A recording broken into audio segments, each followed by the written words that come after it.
नमस्कार मित्रमैत्रिणींनो, आपल्या यूट्यूब चॅनलमध्ये तुमचं खूप खूप स्वागत आहे.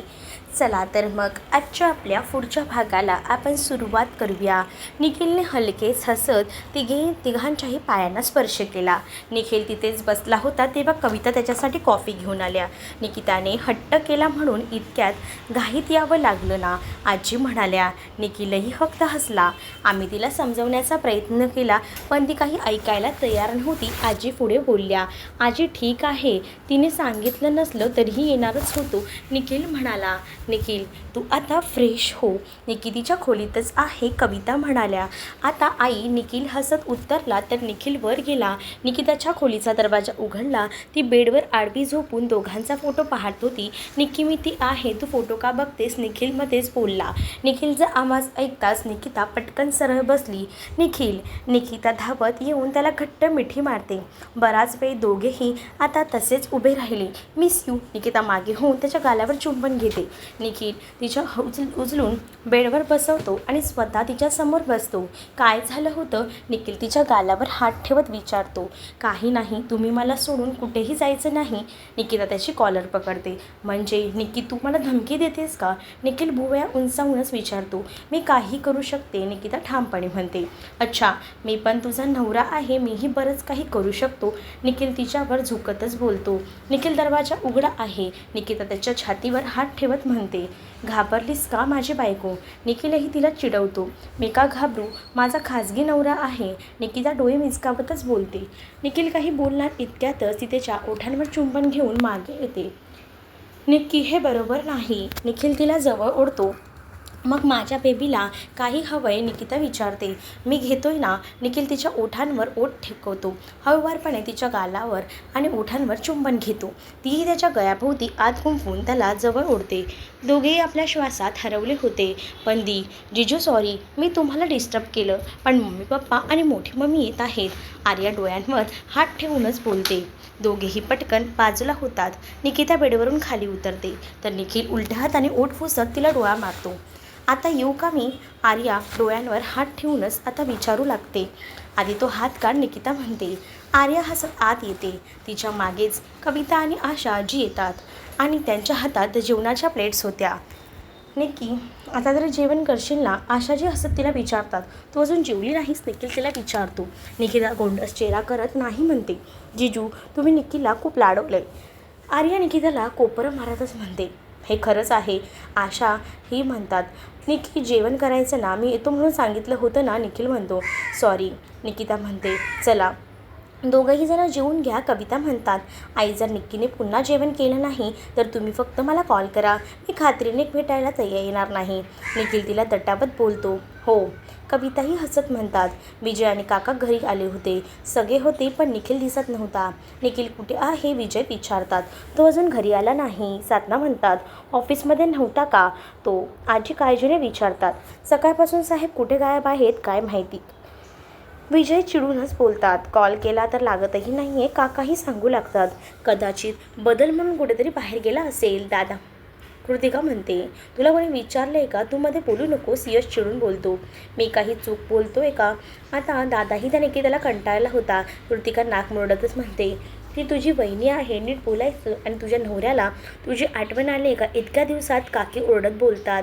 ते टूरवर गेले आहेत, त्यांचा कॉल रोज येतो, आणि दादाला ती नको आहे, मग मी तिला का रिस्पेक्ट द्यायचा, कृतिका म्हणते. कृतिका तुझ्या खोलीत जा, विजय शांतपणे बोलतात. कृतिका निघून जाते. साधना तुम्ही त्याला कॉल करून बघा, विजय म्हणतात. साधना निखिलला कॉल करतात तर 2-4 रिंगनंतर कॉल उचलतो. हो आई, निखिल म्हणतो. निकिता त्याच्या शेजारी बसलेली होती. निखिल तू कुठे आहेस, साधना विचारतात. आई मी बाहेर आलो आहे, काही काम होतं का, निखिल म्हणतो. निकिताचा हात पकडत ती त्याच्या शर्टच्या बटनांवर हात फिरवत होती. सकाळपासून कुठे आहेस, घरी यायचं नाही आहे का, साधना म्हणतात. गप ना, निखिल फोन बाजूला करत निकिताला म्हणतो, कारण तिने त्याच्या गळ्यावर चावलं होतं. निखिल घरी यायचं आहे की नाही साधना पुन्हा विचारतात. निकिता त्याच्या मानेवर हात ठेवून चेहरा जवळ आणते आणि नाही जायचं म्हणते. निखिलही तिच्या धुंदीत नाही असं कॉलवर बोलतो. काय आता घरी यायचं नाही आहे का तुला? साधना रागवून बोलतात. आई मी थोडा कामात आहे, उद्या सकाळी येतो. निखिल पटकन कॉल कट करतो. तुला खूप मस्ती सुचते ना? निखिल फोन बाजूला ठेवतो. निकिताला बेडवर झोपवून तिच्यावर येतो. मी कुठे काय केलं आहे? निकिता हसू दाबतच बोलते. अच्छा आम्ही दाखवतो तू काय केलं आहेस ते. निखिल झटक्यातच तिचा टॉप काढून फेकतो. निकिता हात क्रॉस करून छातीवर ठेवते. दरवाजा आता लॉक आहे. खाली खोली साऊंडप्रूफ आहे आणि आता फक्त मी आणि तू. निखिल तिच्या उघड्या छातीवर ओठ फिरवायला लागतो. निकिता त्याचे केस घट्ट मिठीत पकडते. निखिल तिच्या मानेवर गळ्यावर चुंबनाचा मारा करत होता. तिलाही आता हे सगळं सहन होत नव्हतं. ती त्याच्या शर्टची बटणं काढायला लागते. निखिल प्लीज. निकिता त्याच्या मानेवर हात घट्ट पकडते. काय प्लीज? निखिल हक्काला तिरकस हसतो. जाणून बुजून तिला छेडत होता. तुम्हाला कळत नाही आहे का? निकिता चिडून त्याला जवळ ओढते आणि त्याच्या ओठांशी ओठ मिसळते. चला त्यांची आता प्रायव्हसी एन्जॉय करू द्या. या मुलाला काहीच कळत नाही का आता काय चाललं आहे? साधना फोन ठेवतात. काय झालंय? काय म्हणाला? विजय विचारतात. कामात आहे, उद्या सकाळी येतो म्हणालाय. साधना वैतागून बोलतात. विजय काही न बोलता निघून जातात. बाकी सगळेही जातात आणि साधना आणि काकी किचनमध्ये येतात.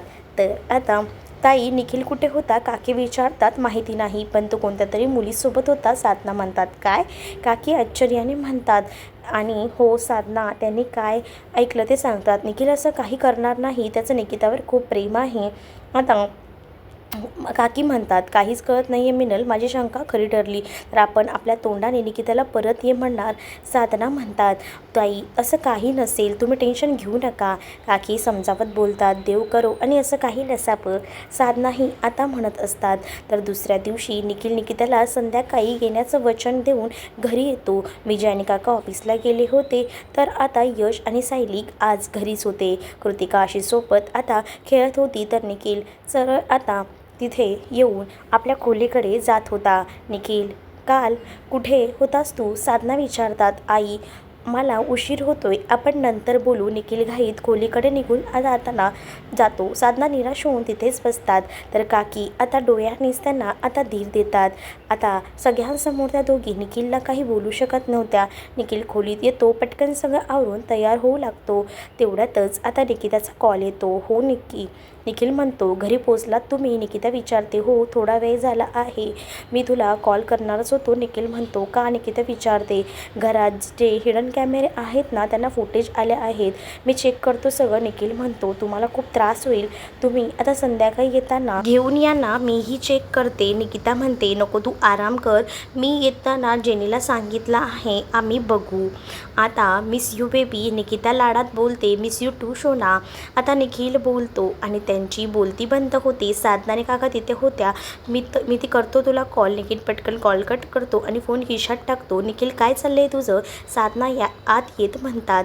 आई आपण नंतर बोलू. निखिल विषय टाळतो. निखिल काल तू कोणासोबत होता? साधना विचारतात. आई मी सांगितलं ना, कामात होतो. निखिल चेहरा फिरवतच आता म्हणत असतो. कामात होतो तर आता खरं काय ते सांग, खोटं नाही बोलायचं. साधना म्हणतात. आई मी लहान नाही आहे, सगळं सांगायला, प्लीज नंतर बोलू. निखिल बोलतो. साधना पुढे काही बोलणार इतक्यातच निखिल बॅग घेऊन निघून जातो. बघितलंच मिनल ह्यांचं वागणं, आता काय करायचं? साधना डोक्याला हात लावूनच घेतात. तर काकींनाही काय बोलावं कळत नव्हतं. निखिल अर्ध्याहून अधिक फुटेज तपासून घरी येतो. म्हणजे आज तो लवकरच घरी आला होता. काकी जेवण तयार आहे का? निखिल फ्रेश होऊन येतो. हो तू इतक्या लवकर जेवणार आहेस का? काकी म्हणतात. तर तो त्यावर म्हणतो की हो आज मला लवकर जेवायचं आहे, देतेस का मला? निखिल विचारतो. तू बस मी घेऊन येते. काकी स्वयंपाकघरात जातात. साधना तिथेच बसल्या होत्या पण त्या एक शब्दही बोलत नव्हत्या. त्यांची नजर निखिलवर होती. निखिलने पटकन थोडं जेवण केलं आणि खोलीत निघून गेला. आत गेल्यावर त्याने खोलीचा दरवाजा लॉक केला. गॅलरीत जाऊन बाहेर कोणी आहे का ते पाहिलं. बाहेर कोणीच नव्हतं आणि त्याला आयता चान्स मिळाला. गॅलरीच्या बाजूला मोठं झाड होतं. त्याने त्या झाडावर उडी मारली आणि खाली उतरला. मधल्या गेटमधून बाईक काढली काढली आणि निघून गेला. निकिता त्याची वाट बघत बाहेर गार्डनमध्ये फिरत होती. त्याच्या बाईकचा आवाज येतात तिच्या चेहऱ्यावर मोठी स्माईल आली. निखिल बाईक लावून तिच्याकडे येतो. निकिता आता त्याला बघून हसते. तर वाट बघत होतीस ना माझी निक्की? निखिल एका हाताने तिला जवळ घेतो. लवकर आलात, मला वाटलं उशीर होईल. निकिता चेहऱ्यावर करूनच बोलते. यावं लागेल ना बायको जवळ. निखिलही तिच्या कपाळावर चुंबन घेऊन बोलतो. चला आत. निकिता त्याचा हात पकडते. बाकी सगळे निखिल तिच्यासोबत चालत विचारतो. आता डॅड आणि दादा बाहेर गेले आहेत, मम्मी हॉलमध्ये आहे, बाकी सगळे झोपले आहेत. निकिता सांगते.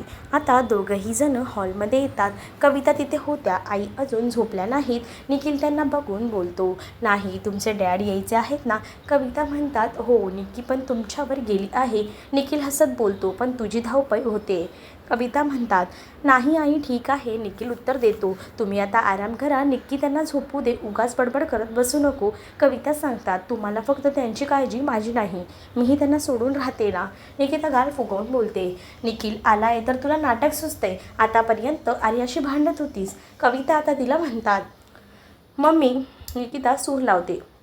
जा आता शांतपणे जाऊन झोप. आणि तसंही कविता तिच्या डोक्यावरून आता हात फिरवतच बोलत असतात.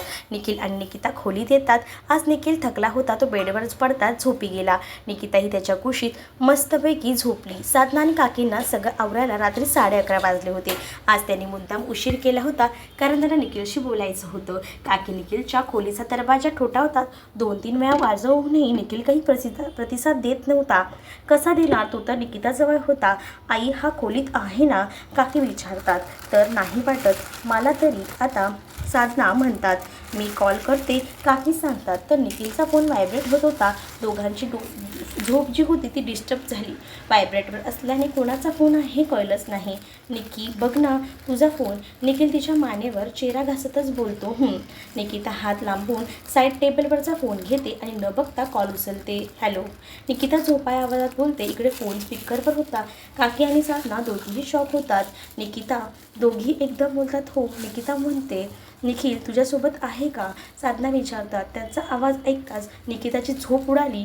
ती फोन बाजूला करते आणि पाहते निखिल उठा. निकिता त्याच्या गालावर टॅप करते. झोप ना गं निक्की, काय झालं आहे? निखिल म्हणतो. निखिल उठा, आईंचा फोन आला आहे. निकिता बोलते आणि निखिल ताडकन उठून बसतो. हे घ्या बोला. निकिता त्याच्या हातात फोन देते. हॅलो. निखिल अडखळतच बोलतो. निखिल तू कुठे आहेस? साधना रूममध्ये विचारतात. रूममध्ये आहे निखिल म्हणाला. अगं मग बाहेर ये. काकी म्हणतात. म्हणजे मी बाहेर आलोय, तिथे रूममध्ये आहे. निखिल सावरत बोलतो. तू निकितासोबत आहेस ना? काकी विचारतात. नाही, आम्ही सगळे मित्रमंडळीसोबत आहे. निखिल म्हणतो. निखिल खोटं बोलू नको. आम्ही निकिताचं नाव घेतलं तर ती हो म्हणाली आणि आवाजही मला आला तिचा. साधना म्हणतात नाही आई, तिचंही नाव निकिताच आहे म्हणून ती हो म्हणाली असेल. निखिल सांगतो. अच्छा, मग तू यावेळी तिच्यासोबत काय करतोय? साधना विचारतात. सांगितलं ना सगळे मित्र आहेत. निखिल म्हणतो. उद्या सकाळी घरी ये, आधी मला भेट. साधना रागाने कॉल कट करतात. मिनल ते दोघं सोबत आहेत, मग हे नाटक कशाला? साधना म्हणतात. ताई आता काही बोलू नका आणि हे कोणालाही सांगूही नका. त्याने असं काही केलं असेल तर त्यामागे कारण असेल. उद्या निखिल आला की त्याच्याशी बोलू. काकीही म्हणतात. तर तू बरोबर बोलत आहेस. साधनाही आता म्हणू लागतात. तर दोघेही आपल्या खोलीत जातात. निखिल आता काय? निकिता विचारते. आता काही नाही, उद्या माझी वरात निघेल. निखिल हसत बोलतो. निकिता विचारात पडते. तू विचार करू नको, मी आहे ना. निखिल तिचा हात पकडून तिला स्वतःवर ओढतो. आता झोप उडालीच आहे तर त्याचा उपयोग करूया. निखिल मिश्किल हसत बोलतो. निखिल तुम्ही ना. निकिता त्याच्या गालावर चावते. तुलाही आवडतं उगाच नखरे करतेस. निखिल तिला म्हणतो. निकिता त्याच्या छातीवर चेहरा लपवते. निखिल तिच्या भोवती मिठी घट्ट करतो. दोघेही झोपी जातात. दुसऱ्या दिवशी निखिल तिथून थेट ऑफिसला गेला होता. तर घरी गेला असता त्याची बँड वाजली असती. निखिल मीटिंग पूर्ण करून केबिनमध्ये आला होता. तो रिलॅक्स होऊन निकिताला व्हिडिओ कॉल करतो. सॉरी. निकिता त्याचा चेहरा बघून बोलते. का? निखिल न समजून तिला विचारतो. माझ्यामुळे तुमची खूप धावपळ होते. निकिता नाराज होऊन बोलते. नक्की, तू नाराज होऊ नकोस. मी सगळं वसूल करून घेईन. निखिल डोळे मिचकावतच बोलतो. तर निखिल, मी खूप नशीबवान आहे तुम्ही माझ्यासोबत आहात. निकिता म्हणते, हे तर मीही बोलू शकतो, मला समजून घेणारी बायको मला मिळाली आहे. निखिल म्हणतो, पण मी जास्त लकी आहे. निकिता त्याला सांगते. निकी, आता माझं काही खरं नाही. निखिल बाहेर बघत बोलतो, का काय झालं? निकिता विचारते. आई आणि काकी येत आहेत. निखिल सांगतो. तर आता निकिता म्हणते, बघूया काय बोलतात, मी करतो नंतर कॉल तुला. निखिल म्हणतो, नको चालू ठेव. निकिता सांगते. निखिल कुठे काही बोलणार इतक्यातच त्या दोघी केबिनमध्ये येतात. त्या येऊन खुर्चीवर बसतात. निखिल फोन व्यवस्थित ठेवतो. सांगा साहेब काल कुठे होतात? साधना नजर रोखून बोलतात. मित्रांसोबत होतो. निखिल खोटं बोलतो म्हणून रेटून बोलतो. निखिल, आता तू खरं सांगितलं नाहीस तर तो थोबाड फोडेन. साधना चिडून बोलतात. आई त्यांना काही बोलू नका. निकिता पटकनच बोलते. निकिता, दोघी एकदम. निखिल त्यांना फोन दाखवतो. आम्हाला कळेल का की सगळं काय चाललं आहे? काकी विचारतात. तर निखिल त्यांना आतापर्यंत काय घडलं आहे ते सगळं सांगतो. अरे आम्हाला एकदा तरी सांगायचंच ना. साधना म्हणतात. आई काकी तुम्हाला राग येईल, पण मला असं वाटतंय हे सगळं घरातच कोणीतरी केलं आहे. निखिल दीर्घ श्वास घेऊन बोलतो. निखिल. निकिता डोळ्यांनीच त्याला शांत राहायला खुणावते. मी तिथून दरवाजा न ठोठावता आत येतो. मिथून आल्याबरोबर निखिल, ते कृतिका मिथून पुढे काही बोलणार तेव्हा शांत होतो. काय झालं, काही क्लू मिळाला आहे का? निखिल खुर्चीवरून उठतो. हो मिथून म्हणतो. सांग ना मग. निखिल म्हणतो.